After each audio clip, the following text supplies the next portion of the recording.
embarrassed when they started, saying these things, and I know that we've been through a lot, and we've done the best we can to respond to the situations that we've been in. I don't know if everything that Shonda said was exactly correct. She might argue with me about that, but I'm grateful to be here. And grateful to be with you in this beautiful valley.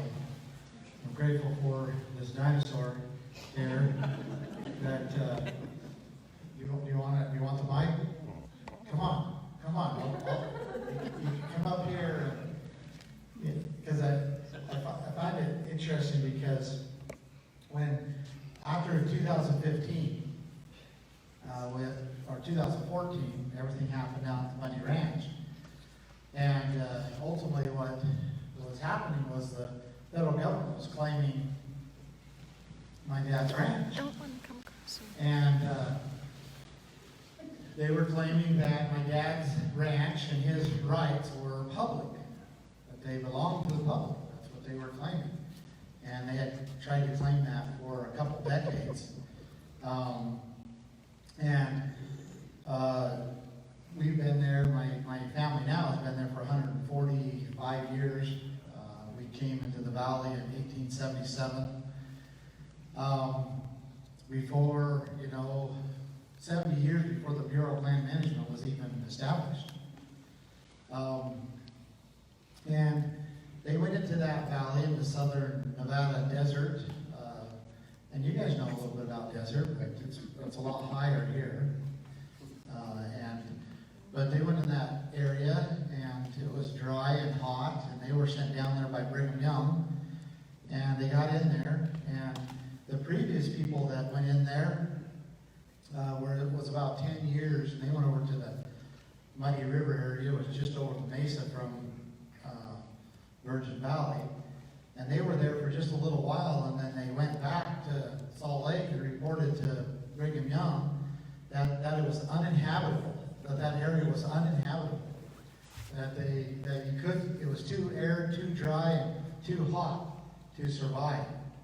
And so I kind of always joke around that my Brigham Young went and started looking for the most stubborn, ornery, obstinate people he could find. And he's like, yeah, they'll do. And he sends them down there, and that was my family. And we've been there ever since. Interesting thing is, again, no one wanted to be there. No one wanted it. Even when they were given an assignment by their church leader, by their prophet, they still couldn't stay. And my family went down there and began to divert the waters out of the Virgin River. They started to level the ground, and they made a beautiful valley out of it. They also started going up and exploring on the mountains. There, the Bunkerville Mountains, and they found springs, just little springs, or maybe even just like a wet spot on the ground. And they would dig down until they found water. And then they would capture that water with, concrete or whatever else they could do, rocks, and create a waterhead, that we called it. And then that would fill up, and they would pipe it out, and then they would distribute that water. First, it was just, like just a water trough that they built out of the concrete and rocks, so that the cattle could benefit from it. Because there is feed on that land, even though, if you're from Nebraska, you'd never think so. But there is feed on that land, and many of you know that there's feed in the desert, and the cattle will do well there. But the problem is they have to travel too far for water. And that you walk the fat off of them, and they can't sustain themselves because they have to go too far for water. So they found these springs all along the mountain, and they captured the water, and they put it in a water trough, and now the cattle were able to benefit from it. And then throughout the years, throughout the decades, through this 145-year period of time, my family has diverted these waters all over the desert. All over the desert. We piped them all over the desert. You know, I remember growing up and we were putting pipe in the ground and diverting it so we could have more and more water troughs all through the desert so that the range could be used. The cattle could survive out there on the shrub brush and the cactuses or Joshua trees or whatever it was, and they didn't have to go as far for water. And what it did is it made the desert full of life. Where animals couldn't survive, now they could because there was water. So everything benefited. You know, the rabbits, the quail, chukar, pheasants, coyotes, deer, everything could now survive. And the desert flourished. Even the little insects, around the water trough, you'd see them. And the birds would come in and created an ecosystem of wildlife. And it's still that way today. Desert tortoise, they benefit. We know that wherever the cattle are most prevalent on the desert, there's also where the desert tortoise is. It's been documented and verified that the desert tortoise eat the manure, eat the little grass around and underneath the manure of the cattle, and they flourish. And all of this was simply because my forefathers and my father, grandfather, and so forth, run cattle on the desert. Now, the interesting thing is that, and I may be speaking to the choir or may not. I don't know where Kanab is. I know that there's a tremendous amount of federal influence here. I can see that when the biggest, nicest building in the town is the Bureau of Land Management. And then the second's the Forest Service. And not to mention best friends. No, they're not federal. Well, they're not federal, but they may be federal funded, but they're not federal. We won't get into that. But yeah, and so, I might be speaking to, a community that relies mostly on the federal government for their funding. And I'm not going to shy away from that. I might not. Maybe this is not, maybe this is the group that's not that. But I do want to talk about that. But going back to the desert, going back to the cattle. Again, my family came in there in 1877, 5 generations from me. And at that time, Nevada was only 13 years old. I should say, had entered the Union 13 years prior.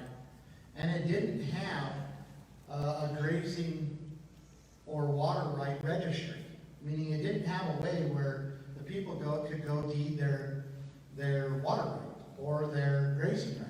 It didn't have a way to do that. Statehood. What's that? You didn't have statehood then. Well, they were a young state. There was a recorder, right? Yeah. There was a recorder, and you could have gone down to the county recorder and done that.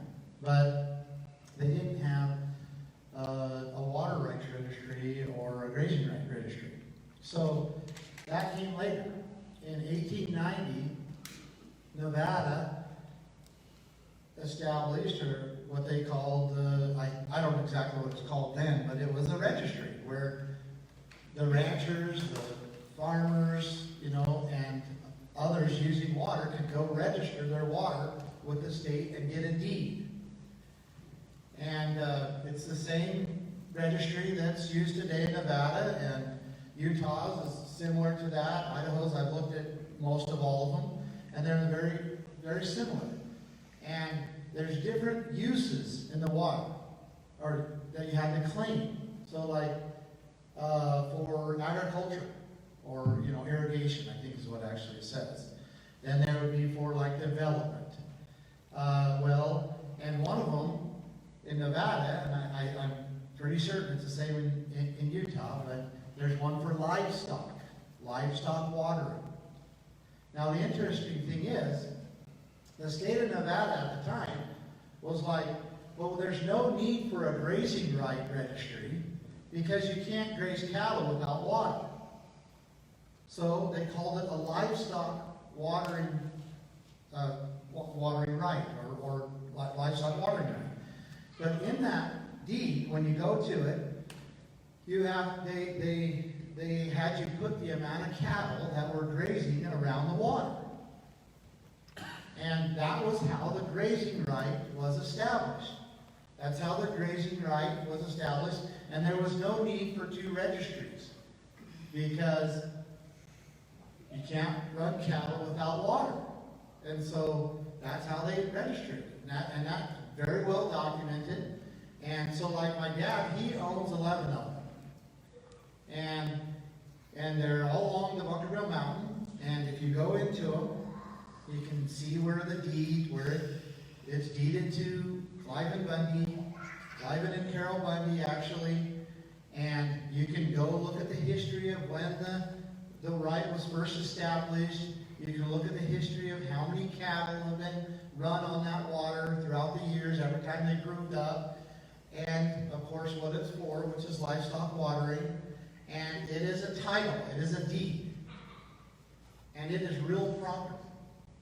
You can take these deeds and you could sell them. In fact, they're quite valuable now. You can give them, and you could give them as an inheritance. You could trade them. Or you can borrow against them. You could actually go to the bank. They're real property. They are real property. And they're very old. They're very old. They were established, like I said, the earliest history we have in the state of Nevada is 1890, because that was the first time. But they're older than that. They were known. The people knew and had rights to them before that. But the state took a while to get established, and then they were deeded with the state. Now, what happened, and I am going to tie this all together, but what happened ultimately was there was no claim. So now, very similar thing happened to the miners, right? The miners came out and they made a mining claim, and they were able to register it with the state, and it was defined of what the mining claim was and where it was, and it was real property. Right? It was real property. It could be sold, traded, borrowed against, given as inheritance. Real property. And same with other types of water rights. Irrigation, surface water rights coming out of the river. And all of these rights are now deeded in the state of Nevada. And so when my family came and they started using the land, and then they started making claim on the land, and then they were able to register it with the state. They never claimed the real estate. They never claimed that, because in order to run cattle in the southern Nevada desert, you have to have 100 acres to sustain one cow. Okay, that's a lot. But it does sustain a cow as long as they can get water. Now, the problem is, in order to have enough cattle to feed your family, you have to run on a tremendous amount of land. And so the ranchers never claimed the land. They didn't want to claim the land. They weren't greedy. They weren't motivated like, well, we claim all this land as all ours. That's not what they did. They said, in this area we own the forage. And that forage is tied to our water right. Because you can't use the forage for grazing without the water. So we own the grass, or the shrub brush, or the whatever the forage out. And that was very well documented. Now, the miner, he in the same area, let's say there was a 100 square mile area, or 50 square mile area. you'd have a rancher or multiple ranchers that owned the grass. Then you would have on that same area, you would have a mining claim.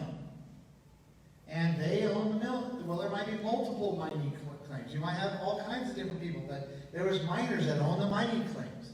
And then you might have some forestry, so maybe somewhere, and someone owned the forest rights. And then on top of that, as the West got a little more populated, people started going out there and they started camping on there. And they also started hunting. And it was all just fine. It all worked out. You know, of course, it all worked out as long as the hunter didn't shoot the water tank, right?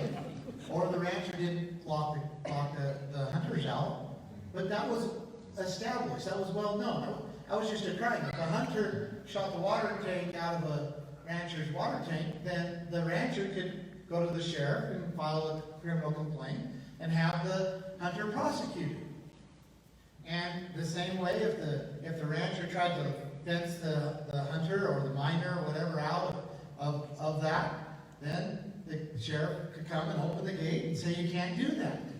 Now, you know, it's always close the gate behind you type of situation, but it worked, and it does work in the West. It works in the West. There's no reason why in these arid lands you can't ranch, you can't mine, you can't hunt, you can't camp, and even in where you can do forestry, there's no reason why you can't do all of those at the same time and have peace and enjoy it that way. There's no reason why. Amen. And we've done it for a long, long time. And it worked. Of course, there's always, when you're talking about people, there's always little struggles, and so, you know, but you work those out.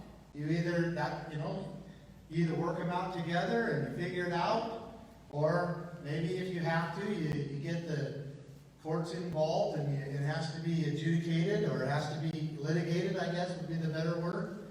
And it works. But during that time, what was happening were rights were being established. The right of the rancher to graze, the right of the miner, the right of the logger, and the right of the hunter, and the right of the camper, just of the people to be able to camp and enjoy it. These rights were being established. And how they were being established? They were being established through what's called prior appropriation, and beneficial use. These are doctrines that if you look into law, that's how they were rights that were established by being there, using it, benefiting from it, and then ultimately they became an established right that could be deeded or not, right? But they were a right. And it was just fine. It worked just fine. And everybody, you know, could exercise their rights and enjoy each other according to how it was established. Naturally. It kind of just happened naturally, right? Until, or just fine until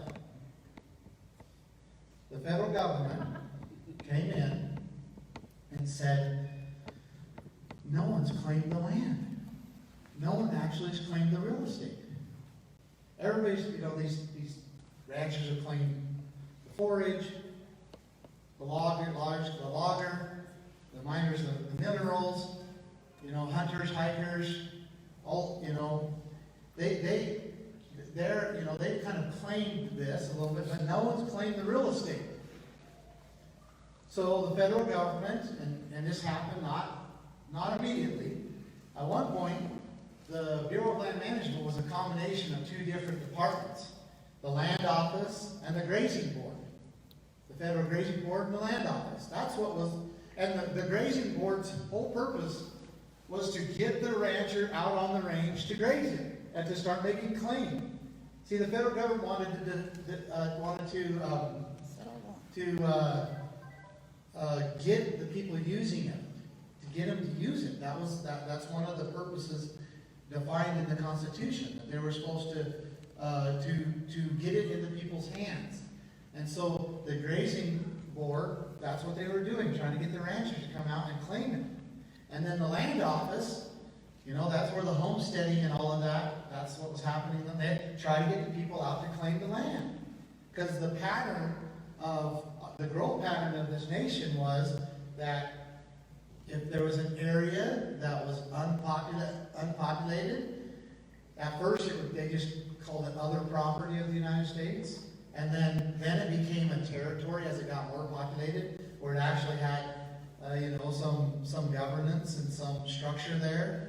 And then as it got more populated, and remember, the federal government, one of their jobs was to get people out so that they could create an independent free state that could enter the Union on equal footing. And so that the people could be free to govern themselves, to handle their issues. And the federal government was just supposed to, protect them nationally and to become an appeals court, so that if two or more states were arguing with each other, that there was a way to resolve that peacefully. That's what was happening. So, Bureau of Land Management at the beginning was actually beneficial to the people, and were actually doing what they were supposed to be doing constitutionally. But it didn't take very long until the land offices, the Bureau of Land Management, land agencies, I should say, U.S. Forest Service, U.S. Fish and Wildlife, so on and so forth, began to get infiltrated with environmentalists. Now, an extreme environmentalist, or, I say extreme, but, they might seem extreme or not, but they believe different than a Christian man or woman. Okay? They believe differently. And you have to understand that there is a complete different theology that they believe. Christian men and women, and I'm not saying you have to be Christian here, I recommend it, but the Christian man and woman believes that the earth was created by God. And it was created for the benefit of man. Yes. And that all the animals and the earth and everything is there for the benefit of man. And that we are to take care of it. We are not to abuse it. We are to take care of it. But that it is there for the purpose of our journey here on this life. To learn and to grow, to overcome, to live through this probationary period so that we can prepare to return back to God. And that's what this earth is for. That's what we understand and know. And we have documented in our scriptures, and we believe it. It is our faith. But an environmentalist, extreme environmentalists, or like I said, I don't know if I want to, they believe something different. They don't believe that the earth was created by God. And they don't believe that that the plants and the animals and the earth is for the benefit of man. They believe some other way it was created, and that we're all equal species. That we're all equal species. They believe that man has advanced intellectually to be more advanced than all the other species. And so therefore, it creates a disadvantage, that the humans have too much of an advantage over the other species. So therefore, it is their duty, their religion, their moral task to balance the species and actually create a disadvantage to humans. And that's why you see all the crazy things that happen. Taking out a dam, removing people from the land, destroying ranches and farms. You see all these endangered species, all these things that all of us are going like, what? Why would they do that? And until you understand that it is intentionally to harm humans, to harm the children of God. It is an intentional thing to balance the species all the way to even population control. It is about the species. And you talk to any of them. Talk to any of them in little detail. And you'll find that this is their religion. Okay? This is their religion. So now, these people found that the best way that they could forward their agenda is to enter the federal land agencies. That was the best way, because then they could use the force of law or the influence of the federal government to further their agenda, to remove dams, to remove ranchers, to remove farmers, to remove, whatever else, to create a disadvantage for the human species, as they would probably put it, or as a Christian man or woman would say, the children of God. And their goal is to do that. Until we understand the danger of that, then we become susceptible to what they're doing. We can't even fight against it. We don't even know what they're doing. It doesn't even make sense to us. It's just illogical. And we all, that's just so stupid, those crazy people. But they're not crazy. They know exactly what they want. And they have found a way to do it, and a way to accomplish it. And they have used the force of law or the government to do it.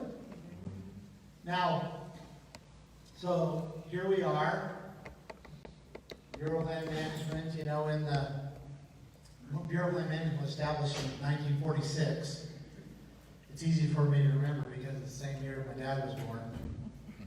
And so my dad's 74 years old now, so the Bureau of Land Management is 74 years old. And, what happened is the 60s was a big move where the environmentalists started moving into Bureau of Land Management, moving into the Forest Service, moving into, U.S. Fish and Wildlife. And they began to push their theological agenda. But it was, not really, accepted. People were more tied to the land. They also understood that they had to rip this and break this tie that people had to the land, especially the claim, or they could never get people to accept what they were pushing because too many people relied on the land. And so that is what they started to do. And they came in and they saw all of this land that no one in the western states had actually claimed title to. The real estate. Remember, the grazing rights were deeded, the forest rights were deeded, the mining rights were deeded, the waters were deeded, but no one had claimed the land, the real estate, except for, around the irrigated areas, and some of the pockets, but it was pretty much just around where they could irrigate. People had actually claimed that land, and there was reasons for that because of the way that the homesteading and so forth happened. You might look, when you look at a map of the western United States, 51% of it is federally controlled. But it doesn't make sense because you look at it and you'll see a pocket of private deeded land, right? And it's all where the irrigation was able to get. But then just right over here, it's actually unappropriated, but it's claimed by the federal government. And so you're like, well, how did this become private and this not? It's because simply people claimed this as private property. And across the line, they only claimed it such as grazing rights or mineral rights and so forth. And so the federal government comes in and just says, look, we are going to claim the real estate. And they did. And how they do it? They put their signs everywhere on it. They got their surveyors out there. And they started printing maps. So it said they started making claim. And the Constitution didn't allow them to actually title it, deed it to them. It still doesn't. Didn't allow them to deed it. So they made claim on it just simply by mapping it out, putting their signs up on it, patrolling it, and getting the population to believe that it belonged to the federal government. And then there was a few generational gaps, right, where, our grandfathers and great-grandfathers passed away who understood that it wasn't theirs. A few generational gaps, and pretty soon everybody's calling BLM land. Right? And that's exactly how they took claim of it, which is natural law. It's adverse possession. Right? And so it's not constitutional, but they did it anyway. And now the problem was this, is that once they kind of got everybody to believe that it was their land, and again, we went through this generational gap and so forth, then all of a sudden nothing happened all of a sudden. That was incorrect. It was incrementally. It was little by little. But what happened is, and then they began to tell the rancher that they had to comply to them, because they own the real estate. Same with the miner, loggers, hunters, hikers, campers, ATV riders. They began to tell them, well, we own the real estate, so therefore we own the grass, or we own the minerals. And through a succession of actually deception, and I won't go into that, although I think it's very important to understand, they actually started getting the ranchers and the miners and the loggers to contract with them. And then it eventually turned into what we call a grazing fee, or a grazing contract, or a logging contract, or a mineral contract, right? And so they actually transferred the rights of the rancher, the logger, and the miner, and the hunter, the hiker, camper. They actually transferred those rights from the people to them. That's just what happened. And I could go into a lot of detail. My brother could do the same thing. We were forced to study these things. They threw us in prison. We had to defend ourselves in front of a jury. That's why we had to learn these things, what really happened. Okay? And I could show you how they took what was supposed to be boundaries of ranches. So they kind of adjudicated where the ranchers agreed that this was your boundary, this is your boundary. And then the Bureau of Land Management, or the agency at the time, this was in the beginning in 1934, where they took and said, well, why don't everybody put some funds together, and then that way we can pay for the fences. And they did this, and so everybody started putting in funds, and then they took 12.5% and put it for administration fees, and then pretty soon that turned into a contract, and then pretty soon they no longer, over time, pretty soon they said, okay, we're no longer going to put a portion of it, the main portion of it, in for improvements or fences. Now we're just going to take it.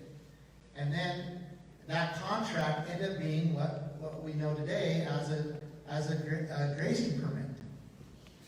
And that's how it ended up. So I'm not going to bore you with all the details, but ultimately that agreement between the ranchers to build the fences and to put an improvement fund into a pot became what we know now as a grazing fee and a grazing contract. And now they actually say that if you don't sign the grazing contract with us and pay the fee, that you can't ranch there, because they say you're leasing the land from them. Yeah. So they have taken our rights, the people's rights, and transferred them into a privilege. That's what they did. Now, so that's hopefully a decent background of what's happened. and it's happened all around you. Okay? All around you here in Kanab. There's probably not a place that is more infiltrated with what I just said than Kanab, Utah. Okay? It just, it is. Right? Now, I'm going to give you two more evidences of what I'm saying, because I don't expect you to just believe me. But I'm going to give you a couple evidences, pieces of evidence. I mean, you're intelligent people. You can determine good, right and wrong on your own, right? I mean, but you need evidence. You need evidence. What's the opposite of evidence of truth? Is the evidence of a lie, which is deception, right? So there's a couple things. One is the Constitution in no shape or form authorizes the federal government to own mass amounts of land inside the state. It's not there. It was completely contrary to the intent of the founders. Because what's a different name for public lands? The way it's being held now, okay? What's that? National parks, Okay, monuments, national parks, all that. wilderness areas. Wilderness area, backcountry byways, yeah. So there's another name for it. Government land, federal lands, those are good names, right? Recreation area. Okay. All of those are correct. Grand Staircase. But it's also called common land or communism. That's exactly what it is. Where the government owns the property. And 51% of the western United States is being held under a form of communism. 90% of Kane County. 90% of King County. Nevada's 89% federally controlled. I think Utah's 67% federally controlled. You know, I say federal controlled because it is not federal land. Yeah, amen. It's not. It's federally controlled land. They do control it. It's not right that they control it. It's unconstitutionally that they can control it. But they certainly control it. And they control it by natural law, which is not, okay, I won't get into that. I'm just saying, when I say they control it by natural law, let me explain it since I said it. They've claimed it, they beneficially use it, and they lease it to the people, and they're willing to defend it. That's natural law. That's how rights are maintained. That's how your rights are maintained. You have to claim them, you have to beneficially maintain use of it, and you have to defend it, or they'll be lost. And so, and if you stop claiming them, someone else claims them, you lose them. If you stop beneficially using them for a period of time, then someone else can make claim on it, and you lose it. And if you're not willing to defend it, doesn't matter what the right is, if it's your life, if it's your liberty, if it's your home, if it's your car, then you'll lose it. So that's what I mean by natural law. I'm not saying it was right, it's not legal, it's not lawful even, but they've done it, and they understood that this is the way you take rights. Because a tyrant can use natural law to take your rights. They can use natural law to take your rights, just like a person who can use natural law to defend their rights, right? And they've been able to do so because we have not. That's exactly because right. we didn't claim it, because we're not using it as our own, and because we're not defending it when it's challenged, then it opens the gate for them to be able to do so. And that's why in 2014, when my dad said, no, I'm going to stand on my right. In other words, he had an opportunity to defend. And he previously claimed it, we continued to use it, and now it's being challenged, and so we defended it. And we defended it successfully. And we continue to use it. People come to me all the time and say, you guys still running cows?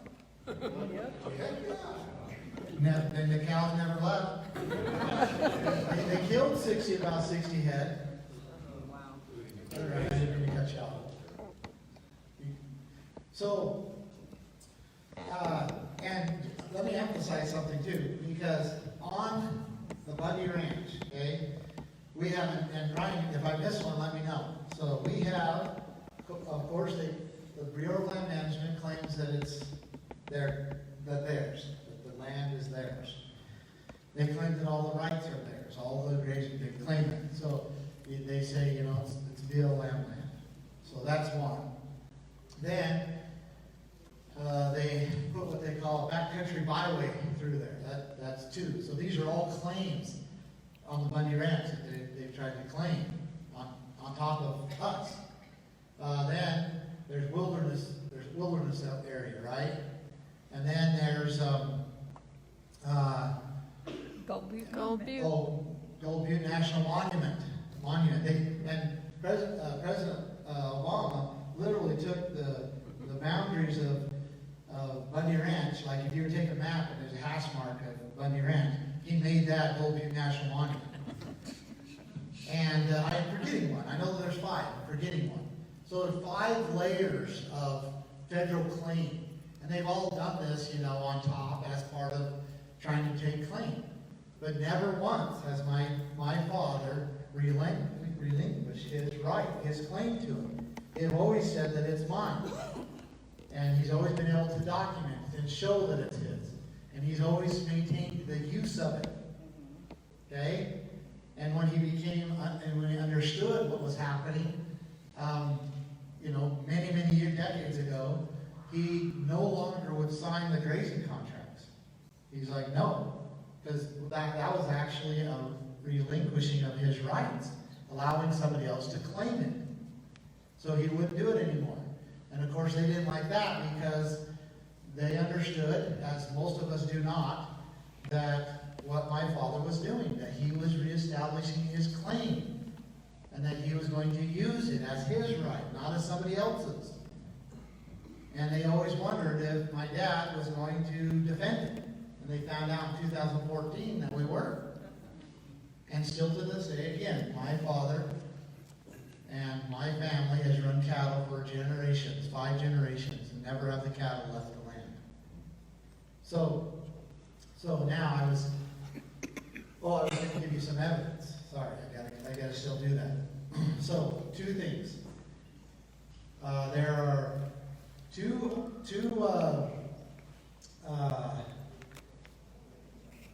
clauses in the Constitution, excuse me, I kept wanting to say amendments, but there are 2 clauses in the Constitution that define property and basically the jurisdiction of the federal government. One is Article 4, Section 3, Clause 2, and the other one is Article 1, 817. And I'm going to read this to you, and then I'm going to give you one more evidence. Okay, so let's go to Article 1, 817. Now, it's defining what properties the federal government the U.S. government can own inside a state. But first of all, it defines the 10 square miles of Washington, D.C. So it says basically, you know, we have full jurisdiction over Washington, D.C. That's what it says. And then it says, and to exercise like authority over, meaning like authority over Washington, D.C. So they have the same jurisdiction over this land that they're going to describe, or this property, as they do over Washington, D.C. Okay? It says, and to exercise like authority over all places, purchased by consent of the legislatures of the state, in which the same shall be for the erection of forts, magazines, arsenals, dockyards, and other needful buildings. So let me break that down. It says, in order for the federal government, the U.S. government, to own land, property inside the state, they have to get consent from the state legislatures. They have to purchase it. And they can only use it for the erection of forts, magazines, arsenals, dockyards, and other needful buildings. So basically, for national defense. Remember what their purpose is? National defense. So military bases, you know, we know that post offices are enumerated purposes, and they can only use it for those purposes. And then that clause is called the enclave clause. Who knows what an enclave means legally? Anybody? It means that there's a little teeny piece of jurisdiction from another government or entity inside a great big jurisdiction, another jurisdiction. And that's why they call it the enclave clause.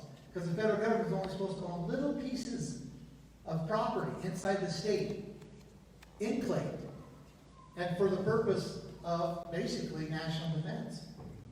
That's what it was for. So if they needed a military base, they needed an Air Force base or whatever, they could go to the state legislatures and say, look, we need a military base here, and this is what we're thinking is the best place for it. And the legislatures can go vote on it, and if it passes, then they have to pay whoever owns it, right? Whoever owns it, they have to pay them. And then they can, and they're limited in what they can do with it. They have to do certain things with it. Okay? Now, the second piece of evidence, and I wish I had like a screen because I could show you this. I'm not prepared for that. I'd have to get my computer out. This is a really nice room though. Oh, there's a projector over there. But I can show you how in the state of Nevada, and I would suspect Utah's the same, although Utah entered the Union quite a bit later than Nevada. Nevada entered in, even though Utah was way more populated than Nevada, it was very political, right? But you go back through the Nevada revised statutes, and you can see clear back from 1864, when Nevada became enabled into the Union. You could see where the federal government was following the Constitution, where they would go to the legislatures because they say, hey, we need this for this military base, or one of the things that had jurisdiction over was Indian reservations, so they would say, we need a little property to build a schoolhouse for the Native Americans in this area. And they would go, you see it, where they would go to the legislature, and the legislature would pass it, and they would pay them for it, and then the federal government began to use it. And it was very defined, very defined. And they did this over and over and over again until about the mid to late 1940s. And then they just started then claiming pieces of it and so forth, and not following the Constitution. Now, the interesting thing is I asked my dad, why do you think that they stopped doing it around this time? And he told me a story that some of you that remember the United States winning World War II might really relate to.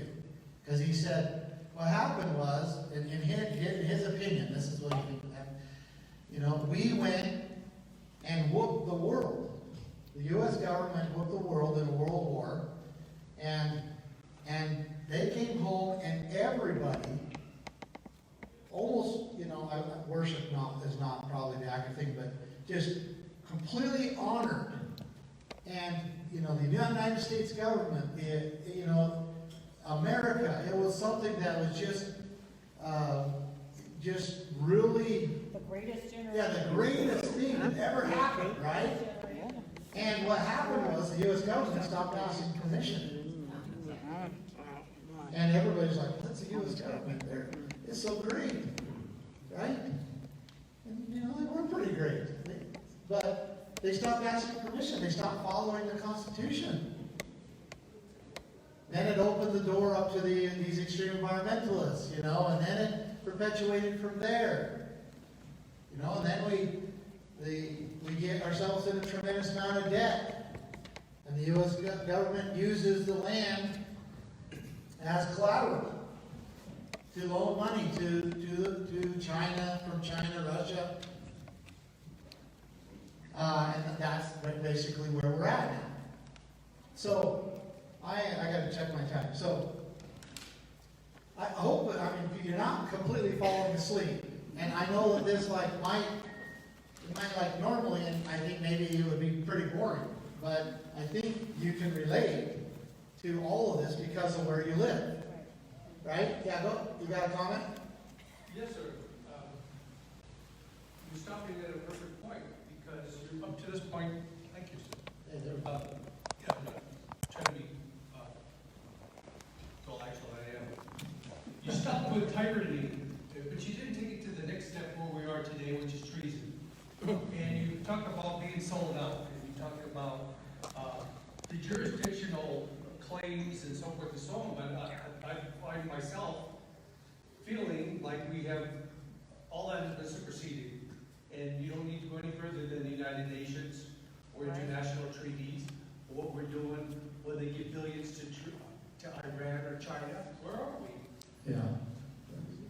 No, thank you. I think he's right. You know, I kind of laid out and where we've gotten to, and you know, I tried to most of you in here went to the point where, you know, now it's your generation. You know, I've laid out basically how the land became communism under government control, and the resources. And I don't think I need to remind people, but maybe we do need a reminder that there's nothing that we benefit from and enjoy that doesn't come from the land. There's nothing. I mean, all your food, all your clothes, all your homes, all your phones, your houses, everything that we benefit and enjoy comes literally from the land. And hang on one second. And when someone gets in between the people and the land and says that you have to pay them or get permission from them before you can use the land, it is absolute tyranny. 100% tyranny. And in fact, our founding fathers warned us of it. They warned us of allowing the government, especially the federal government, because that was the conversation. They warned us that if we allowed the federal government to come in and to take up our lands, even some of them said, use our taxes to buy up our land, which didn't even happen. They just come and claimed it. But if we allow them to do that, then they will force the states and the people into what they call undue obedience. Undue obedience. And that's what this community is under right now. Undue obedience. You want to get a contract that's worth anything, you got to go down to the Bureau of Land Management office and try to get it. Right. You want to, you know, it doesn't matter if you're a sign company or if you're the auto repair shop. You got to have them in your pocket. You can't survive. That's right. You got to bow down to them and acknowledge their legitimacy, or you can't survive. That's what undue obedience means. I don't need to tell, well, maybe I do, but, you know, during the Clinton years, Clinton came in here and destroyed the economy of this place. Destroyed it. Yeah. Through the transfer of federal lands. You know, yeah, exactly. I mean, a national monument, right? Through the stroke of a pen. Stroke of a pen. Because they had made a claim on it. And the people didn't claim it back. Or they didn't challenge that claim. So, I mean, you're exactly right back there. Wait, before we do this. Okay. Donna's got something. I do. Well, as before we start the question and answer, which is time to do, okay? I have a couple of these boxes. Would you have these out, please, for each side? That we want you to donate, please, for the building and for Ammon's travels. And we appreciate it. No. Anyway, we It's for appreciate all people's that rights. he does. So I just want, as we pass that around to you. That was Sean's idea, by the way. Yes, it is. Yes, it is. I hate to ask. I hate asking for money. So, hang on one second. So I got it.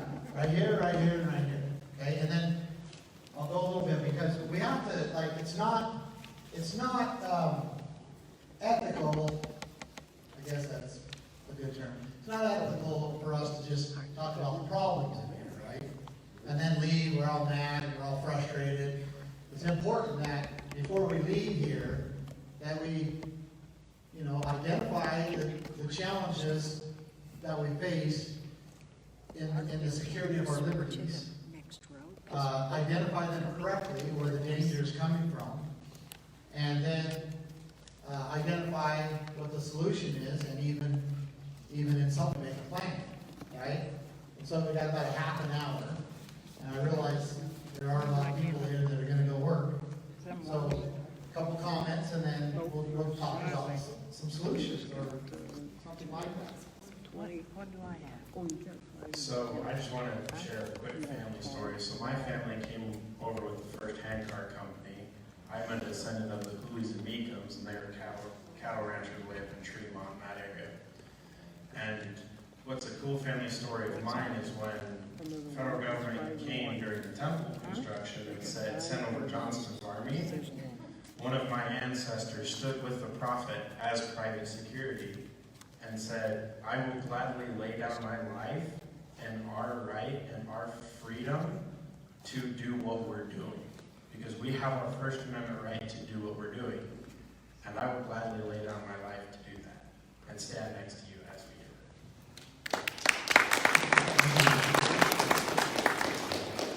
do it. We're supposed to be living in a republic, but the republic was ended in 1871 by the Congress. When Congress passed the Organic Act of 1871 that created a corporation within the District of Columbia, Washington, D.C. And then consequently all the states, cities, and counties became subcorporations to the corporation in Washington, D.C. And all of our school districts, utility districts are also subcorporations. So we don't really have a republic anymore. There is I read from Jim Willey, who was a blogger, that Donald Trump was re-inaugurated as president of the republic on the 11th of January. And that Joe Biden is just president of the corporation of Washington, D.C. So, Which is now defunct, bankrupt. So that's something that I would encourage you to look into, because Bill is correct. Now, how that impacts you is something that might be completely surprising to you. But, try to open a bank account. You have to have your social security number or EIN number. And the bank will not let you open it up unless you have that, because they are chartered from the United States government.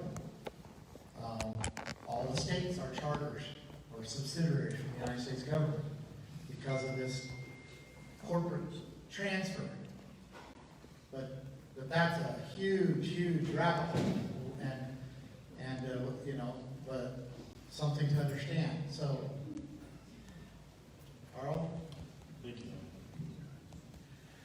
There are 7 constitutional laws, the supreme laws of the land, that expressly prohibit U.S. government from owning or managing any land in any territory that's been transformed by act of Congress into a free, independent, and sovereign country that we call a state.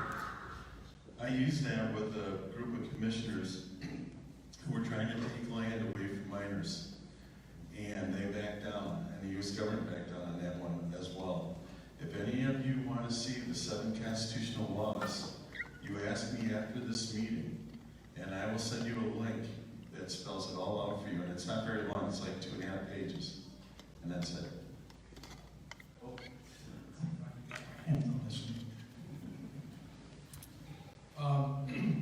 Where's Steve at? The gentleman that blew the shofar. But just as a reminder, we're going to blow the shofar one more time before the closing never give that up. And I hope it's contagious. That kind of passion is contagious, and that's exactly what we need.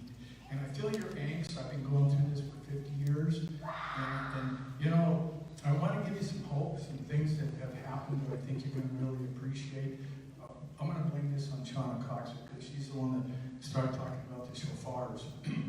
But Joseph Smith always used to quote Psalms 110. And I'm sure you're familiar with it when God told the Lord, he says, sit here until I make your enemies your footstool. And Joseph Smith used to quote that all the time. Well, if you continue to read, it says, I shall bring the rod of thy strength out of Zion. Okay, now, what's a rod? Well, you're all familiar with sparing the child, or spare the rod as well, the child. It can be a disciplinary device, all right? And there's a lot of metaphysical things in the Bible. I can't imagine parting the Red Sea with the staff or any number of things that took place there. But there's a scripture, it's in Numbers chapter 10, verses 8 and 9. And it starts off like this. And it's God speaking. And he says, I shall place a priesthood upon Aaron and his descendants forever throughout all their generations. Forever is a very, very long time, like the end of the world long time. And if you go to the Doctrine and Covenants, 84, verse 18, and 107, verse 13, the Lord says, I have placed a priesthood upon Aaron and his descendants forever throughout all generations of time. I'm sure you can see that, how they connect together. All right? So the blowing of the shofar has been resurrected in our time, and that's why we do this. And if you continue to read in Numbers, chapter 10, you read verse 9, okay, the Lord says, when the enemy comes into your land to oppress you, you shall blow the trump, and your Lord your God shall remember you, and he shall save you from your enemies. This is why I do this. I have talked about the Bundy Ranch and standoff. I got there, I think, a day ahead of you with Lieutenant Colonel Roy Potter. We went down by the river, blew the shofar. Everybody's telling us, don't go down there, I'm going to shoot you. All right? Went to the demonstration area, we blew the shofars. Crossed Riverside Road, went up on the hill, blew the shofars. When I got done, I knew what was going to happen. I told Roy and anybody who listened to me, I said, I'm going to tell you what's going to happen. Not only are nobody going to get killed here, but we will win this thing. When Ammon and everybody else got arrested, I spent 40 days out in front of the courthouse blowing the shofar. And anybody that listened, I says, they will be delivered. These are righteous men.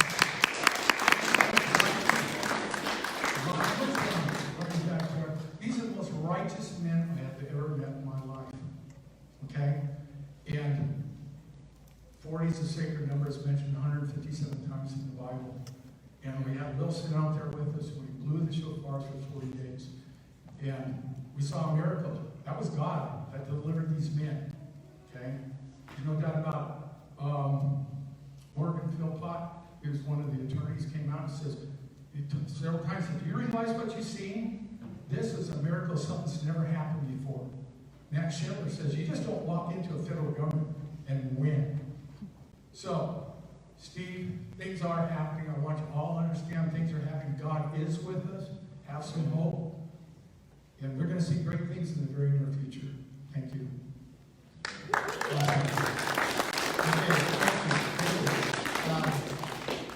So, we have to have, I'll give you the mic, but I do have an obligation. I got to get you guys home. I don't think I will need that mic.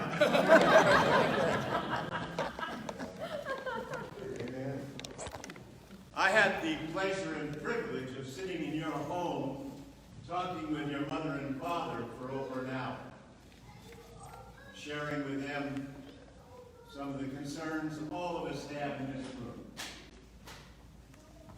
I've been writing articles for a magazine in Iowa for the past 2 years. I just finished one titled The Federalizing Touch, which takes off on King Midas, who thought that he could rule everything by making everything around him turn to gold. You remember?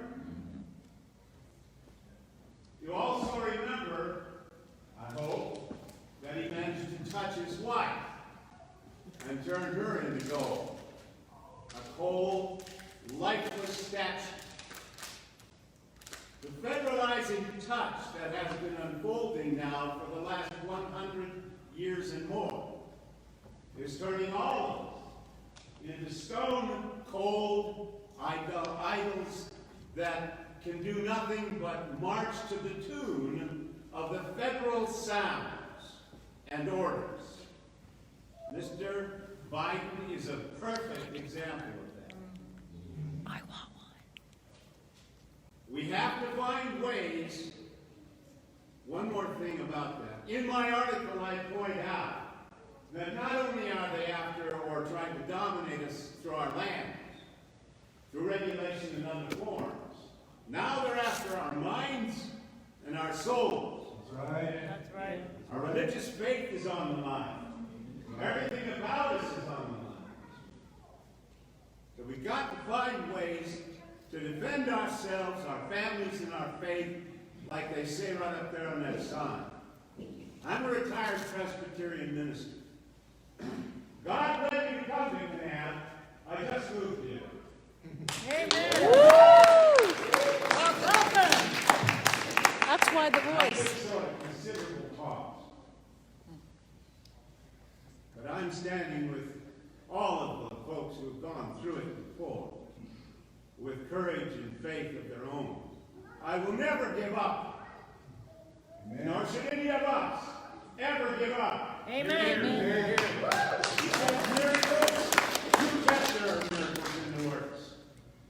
I know what miracles are. I've seen them. And they can happen, but only if we stand and speak the word of God and faith and life to everyone around us.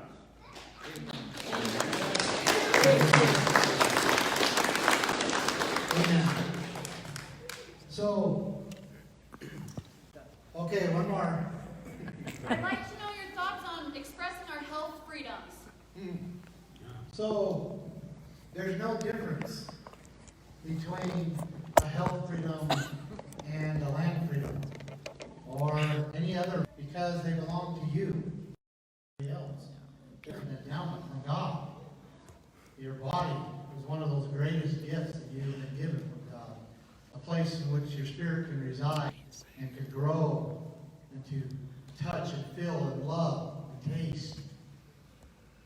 And I think our founders had it correct in the Declaration of Independence, where they outlined some of the rights of life, liberty, and pursuit of happiness, which is the right to live happy, to be free.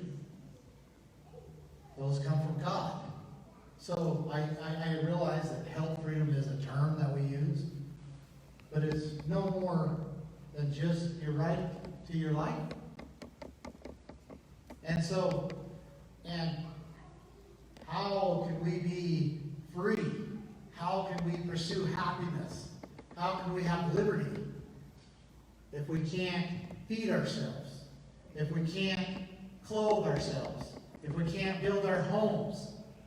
How can we do this if we can't access the land and the natural resources that we need? How can we be independent and free? We don't do this. How?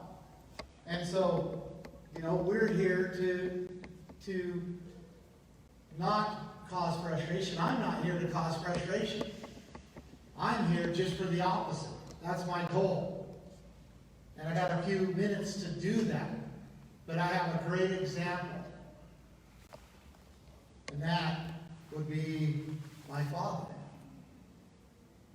He is a great example of what we must do, of taking back the claim of our lands and our resources, so that this community can use and access them, flourish and prosper and become independent. remember, to have the opposite of that term that the founder used, which was undue obedience. We must throw that off. And so, let's look at how my father did it. Now, my father didn't have it all figured out. And he certainly was not able to do it without protection from God and without his neighbors coming to his defense. But ultimately, my dad said, "This is mine. This is mine. It belongs to me. I can prove claim on it." Which most of you in this room, it's very difficult to do, because there's a gap, a generational gap or two from when you had actually claim on the land. Which makes it a lot harder. Signing real estate contracts and everything. Yeah, well, and you know, and so I'm not saying it's going to be easy, but you have to reclaim the land and the natural resources. They have to be reclaimed. And we have to work on that as a community. What's the status? What's that? What's the status of Bunkerville now? Well, our ranch, it's prospering better than it ever has.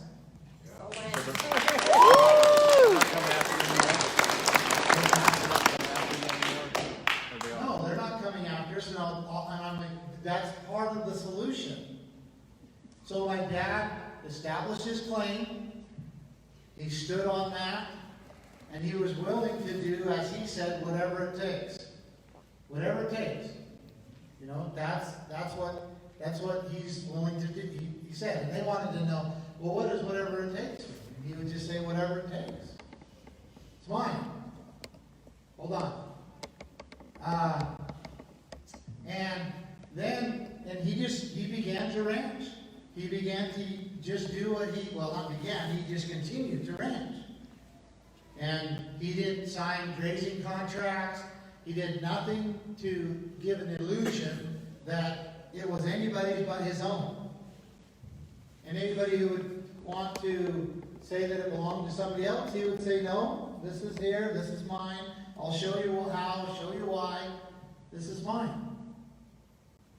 And then, you know, ultimately, there was legal battles, so forth. They tried to pull him into court a whole bunch of times, and eventually just said, you know, I'm not going to participate in the courts anymore. And he didn't. And he just stayed free, and he ranched. He never stopped using his rights. And then, of course, politically things changed. Obama got in office. And also, I was going to explain earlier that these environmentalists, when they got into these positions in these federal agencies, they actually became very frustrated, because they would make these policies and these rules, and they would try to get the people to comply to them, and the people wouldn't. This was at the beginning, 60s, 70s, early 80s. They would not. And the only way they had to enforce them was to go to the county sheriff and say, you have to enforce these. And guess what the county sheriff would say? I'm not enforcing that. I mean, someone steps on this type of plant, you want me to put them in jail? I'm not enforcing that. So these environmentalists in these federal agencies understood that if they were going to accomplish their goal, they were going to have to create their own law enforcement agencies. And that's what they did. They did. Until in 2014, you see 213 fully armed federal agents with MRAPs and helicopters, and it was like a scene out of the Hollywood movie Red Dawn at the Bundy Ranch. Fully tactical. I remember when I was young, a ranger was a goofy guy in a hat with a radio. Right? That knew more about the birds than he did about his radio. And now they're full military, tacked out, fully, AR, pistols, handcuffs, the full gamut. Tasers. Tasers. Ammon, you know all Rangers. about tasers. Yeah, I know a little bit about those tasers. I've been on the other end of them a couple times. I know that God will protect you. That He'll make your feet strong. Even with 50,000 volts pulsing through your body. So anyhow, I needed to lay that out because they were not able to do what they wanted to do because the sheriffs wouldn't enforce their garbage. So they built up unconstitutional law enforcement agencies. Completely unconstitutional. And how were they able to doing that? They just did it. They did it, yeah. I apologize for not recognizing you and making you sign in. But Ammon, right now we have an issue. Not only initially it was with the county, but now it's with the federal government. I can't get a title access because Biden or whoever is in control has now stopped any new easements issued by the BLM until, 60 days, and now that ends supposedly on the 22nd of March. I've been dealing with that, trying to close on this has been owned by the same family for 100 years. And there's a half a mile that they are making us get a Title V on before the title company can give legal access to this end of the road, 326 acres. Yeah, so what she's describing is a problem because what has been happening is a huge problem because remember, claim, use, and defend. So and the purpose of the government is to assist the individual in claiming, using, and defending their rights. And that's the reason why the county recorder is there. The county recorder is supposed to allow the people to make a claim upon their property. And what we see more and more is that these local county recorders are being manipulated and controlled by the federal government to where they're actually taking and transferring claims. And, oh man, I wish I had more time, but I don't. Because I could keep going on with the problems forever and ever. Right?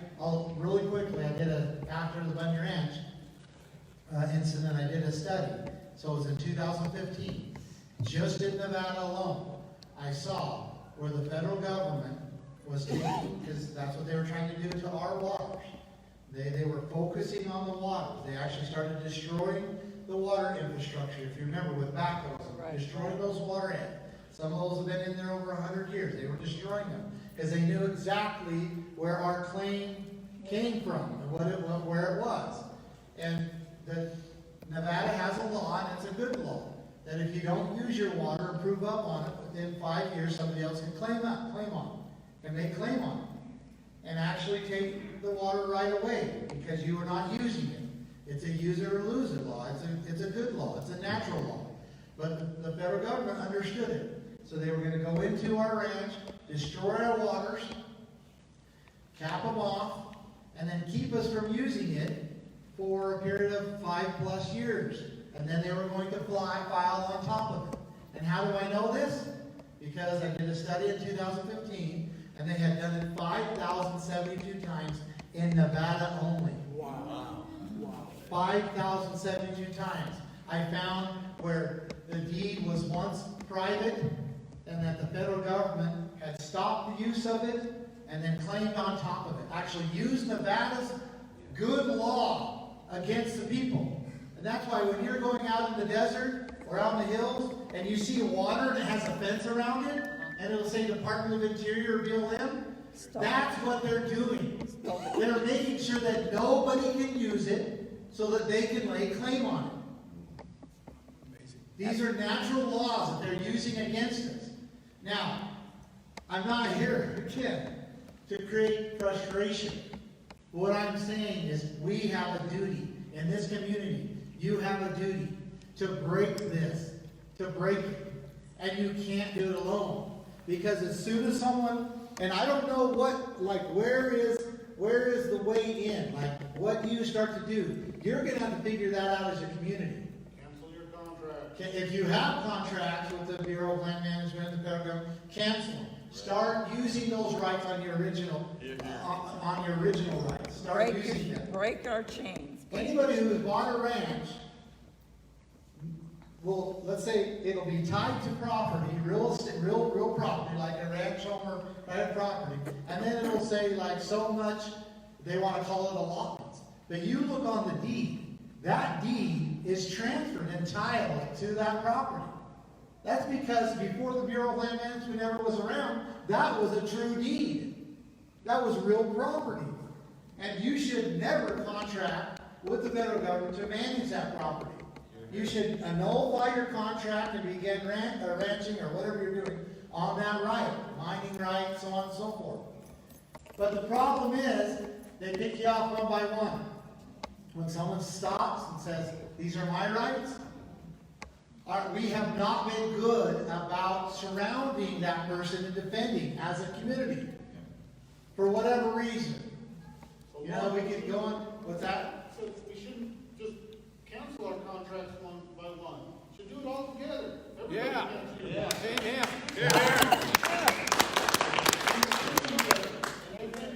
And then defend each other. You should,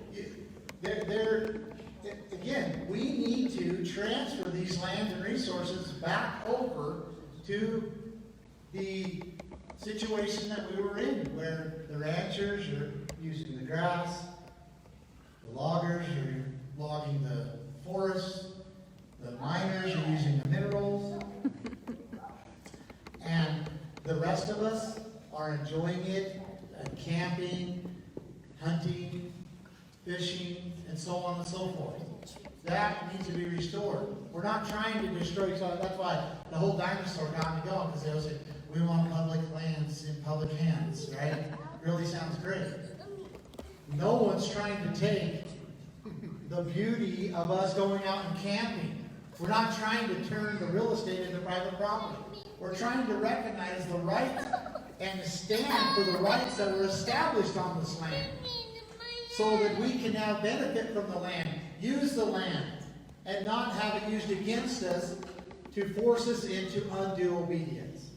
So, people's rights. You know, we did all this talking. People's rights is a network. And I'm not a people's rights salesman, but I am the founder of it, I guess.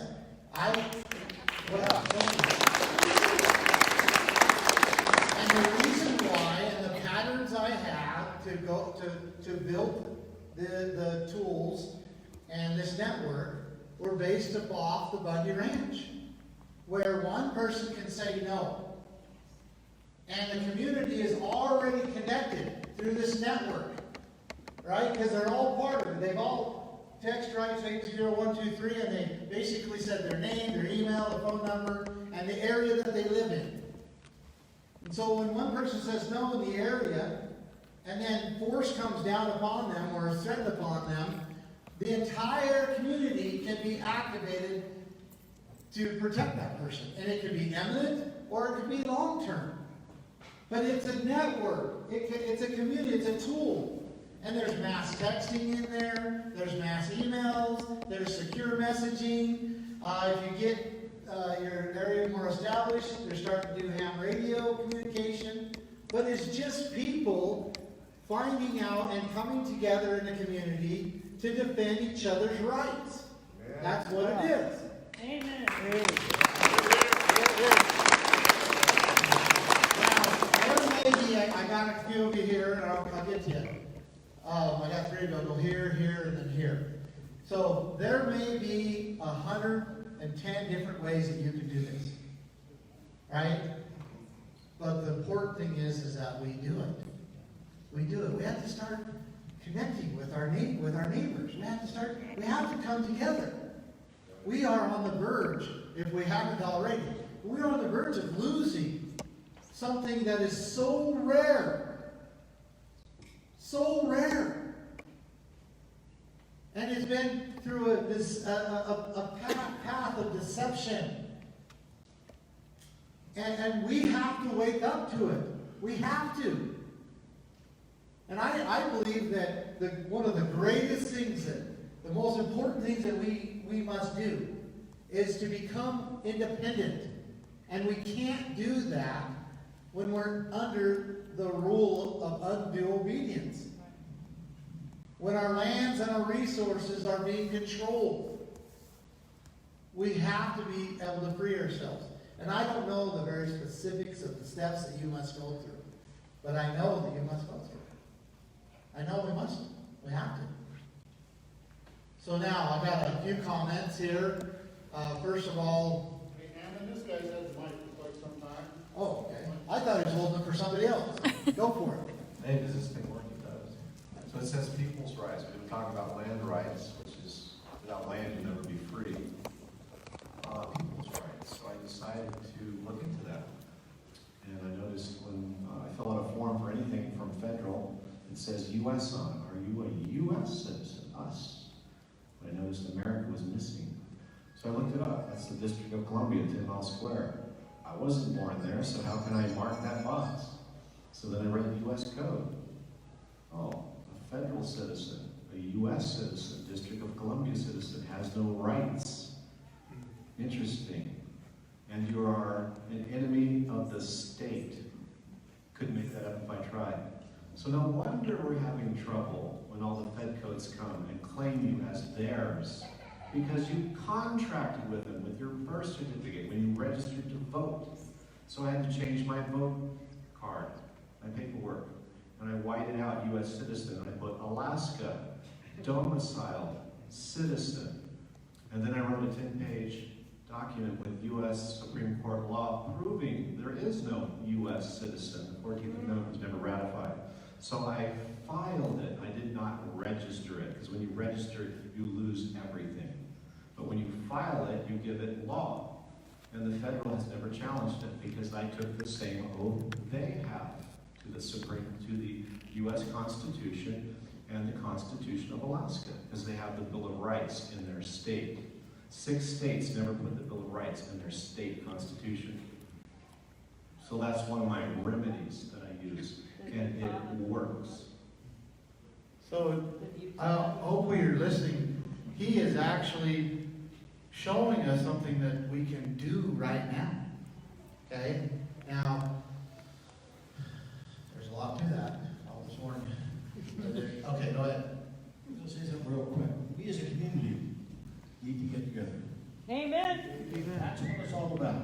And that's what you teach us. One person cannot stand alone and run over to Sorry. but they'll take seriously 500 or 1,000 people. Yeah. So what's coming down now from the federal government is going to take a lot more of our freedoms away. Freedom of speech, freedom of assembly, freedom to have a gun. They're going to try to take every bit of that away from us. And we have to do exactly what you're saying.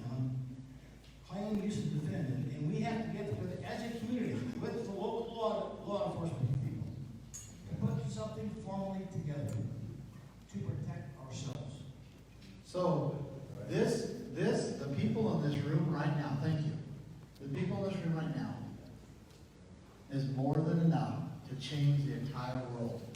And I am not exaggerating when I say that. If you would decide to stick together no matter what, if you would lock arms, this group right here is all you would need. And you could literally change the world. But it would take a willingness to stick together, a direction, a way you're going to go, and then doing it. Yeah. Oh, you know what? I want to say something. Oh, you're out of turn. Shauna Cox, right here, has been teaching Constitution Common Law classes, and she's been holding meetings every week for people's rights and trying to get people to come to her committees of safety classes. We put the word out, and only 8, 9, 10, 12 people at the most show up. Why isn't everyone in this room who's in this community showing up to her classes and learning about the committees of safety that she's trying to put together? That's all I'm saying. You guys all need to show up. Here, here. Hey! Right on that. Right here. Hang on, right here. Oh, you got the mic. Oh, you're passing the mic. You missed it because you got it. Can I say something about the United States? If you look at the United States Code, Title 28, Section 3002, it will tell you where the United States is, and it's Washington, D.C. Please look it up. Thank you. Thank you. Okay. Any other, right here? Right I here. just, I wanted to make a comment when you were talking. One of the successes you guys had was that the people stood. I was hoping I was loud enough, maybe not. But one of the successes you guys had down there is that people stood up. And that's what we gotta do. We gotta stand together. It's not just the cattle industry or the farming, it's every industry, okay? And like you said, we gotta lock arms, and we gotta make that stand for everyone. And let me tell you, this committee of safety that Colleen and Shauna did, that's for our community. If we got invaded or who knows what happened, this is for everybody here in the community to help and to render shelter and whatever substances that we've got. It's important that we build up this community of safety. So, anyway. And I appreciate, Ann, for you coming.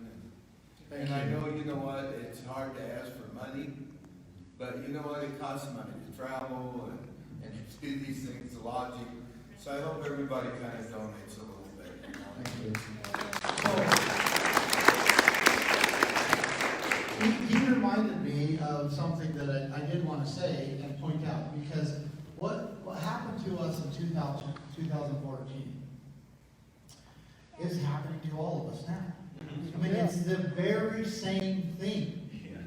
And I'm kind of grateful that it happened to us back then, and like we completely woke up. I mean, we had to, because I wouldn't be here right now, and I wouldn't have felt like it was important to do what we've done with people's rights if that didn't happen back then. But it is the very same thing that happened at the Bundy Ranch happening to all of us. So, right? Yeah. Anybody else? So, right back there. No, you're all right. But we probably better get ending after this. It's 9:07. I appreciate you mentioned before about when you had a remedy, you would go to the sheriff. And I find that to be unique because it's constitutional. And anyone that is sworn oath to defend the Constitution, and that would include, I would imagine, veterans. I wish you could comment on that. Was there any assistance from you with people in that capacity?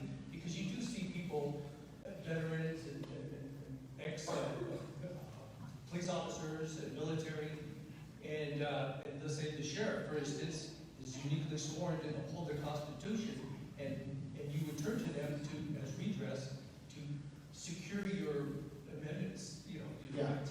Yeah. So, and if anybody needs to leave because you got to work already, then feel free. And I'm going to answer that question. I'll make a point, and then maybe we can wrap this up.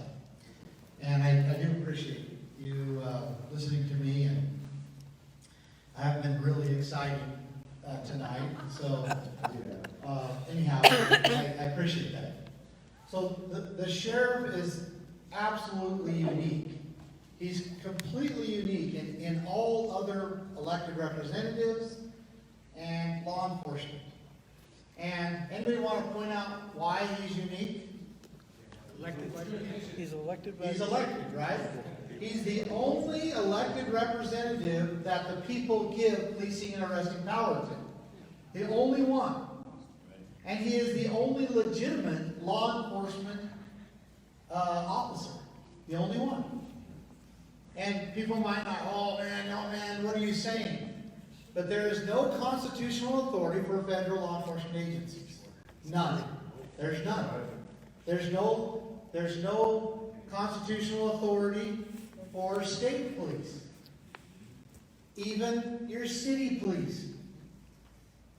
The city police are simply, they work for a corporation. The corporation for the city of Kanab or whatever. They are. They're corporate policy officers.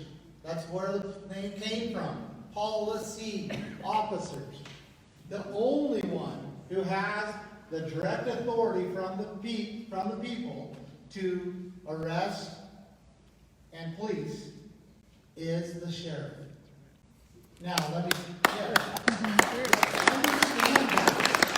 Now, the reason why it's so important, because when law enforcement gets out of line, let's say the sheriff gets out of line or one of his deputies, what can you do? Kick him out. You can fire him. Yeah. Go after his bond. You can do that because he's an officer. You can recall him. Don't elect him for the next term. And that's accountability directly from the people. But if there's a federal law enforcement guy, what do you do?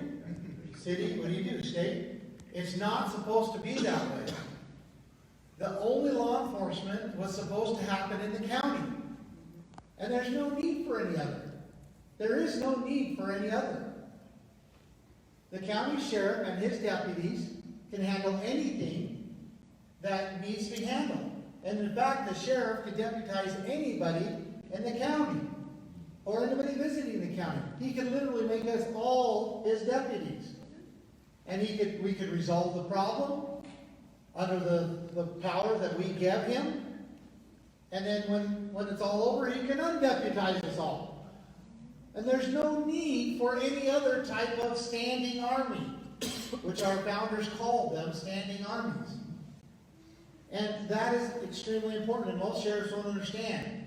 Most sheriffs actually sign a contract to be a partner with the federal government and gets federal funding and federal equipment. Fusion centers. Yeah, that's what usually happens because they don't understand who they are. They don't understand the point. Now, last point. I want to reference you to the Second Amendment. Most people, Second Amendment's awesome, my God. And they forget what the first part of the Second Amendment is. Okay? Now, first of all, Ryan, where are you at? Did he leave? He got more than that. I don't think, well, I can't reference him, but when we were in prison, we had to, because they were accusing us of being militia and all that, we didn't even know what militia meant. I mean, I didn't even know until pretty much 2014 what a militia was. So anyway, we're in prison now because we're militia leaders. We don't even militias. We're looking up the term militia. And we go to the U.S. code, and I don't remember the code, but there's two types of militia. 10246. 10246. There's two types of militia. There's the organized militia and the unorganized militia. And they are both described under U.S. code. Okay? So, I won't go into unorganized militia or organized militia too much, but ultimately the unorganized militia is all able-bodied men and women between the ages of, 17 and 45. 17 to 45. That is the U.S. code that defines who the militia is. All able-bodied men and women between the ages 17 and 45. Okay? So that is your militia. Now, I'm going to read the Second Amendment, the beginning of it. A well-regulated militia, all able-bodied men and women between the ages 17 and 45, well-regulated militia, being necessary to the security of a free state. And then it says the right of the people to keep and bear arms shall not be infringed. What does it say is necessary to maintain a free state? All able-bodied men and women between the ages of 17 and 45. How about us old guys, though? Yeah. Yeah. The experienced one. Hey, Yeah. Hey, you guys are in a whole other category. Where's the dementia? We're literally going to define you. Emmett, I think it's very they important. just passed a bill today, and I got a notice, and I was gonna show it to everybody, and my battery's dead. Do you know what that was? No, I don't. That they passed today? I don't. But it was on the Second Amendment. I don't. I have something really important to talk about this. Article 1, Section 8, Clause 15, it says that the militia is to execute the laws of the Union, suppress, and I'm going to put this in parentheses, deep state, Republican and Democrat insurrections, and I'm going to say this too, because it's a part of it, repel foreign illegal alien invasions. Amen. That's our job as militia and mine. So, Because the first three words list and all the leaders and rulers of this country, the first three words of the Constitution. And we ordain and establish our laws on Republicans and Democrats to secure the blessings of liberty to ourselves and to our posterity. Thank you. Ryan, you're everyone. So, well, I already covered. I was gonna have you define militia, but you weren't. You left the room.